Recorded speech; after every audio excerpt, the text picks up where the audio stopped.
For people who are interested or have a curiosity about becoming a caregiver, a shared living provider, we'd have to really go back to the beginning of the organization. A little historic perspective may help in an explanation of what we see and what we believe and what our values are when it comes to shared living. The agency was incorporated in 1972 by these incredible parents whose kids at that time were in an institution. They wanted their kids out of the institution, so they pursued that community residence, a place where their kids could live, and were able to work with legislators from Boston to open up what became the first congregate group residence for children that happened to have intellectual disabilities in the state of Massachusetts. In a parallel track, I began working in the field in 1980 in legal services. I worked for an agency called the Center for Public Representation, who had sued the state to close the local institution in Northampton State Hospital.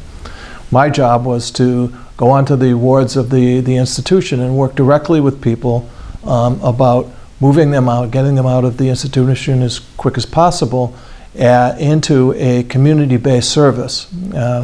And that service primarily was group homes, emergency services, and some day services. And I was struck pretty quickly by how unauthentic group homes were for people that happened to have a disability. That I began to explore different options for people that they may have options of living styles.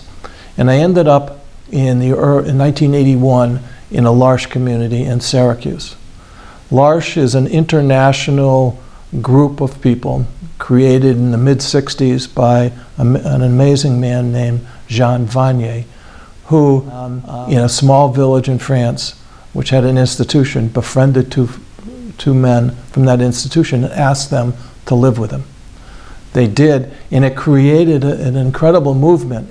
I was struck what it meant by people with disabilities living with people without disabilities. I was struck by the authenticity of the relationships, the love that I saw between people, the vulnerabilities, the openness of both disabled and non-disabled people opening up their hearts and their lives and their weaknesses to each other, the sharing of each other's lives to one another, the interdependence between people, where often relationships like this where the disabled person was always dependent on the non-disabled person. But the relationships were so strong that even people without the disabilities became dependent on the people with the disabilities. And that meant so much. We saw what became what we believed was life sharing.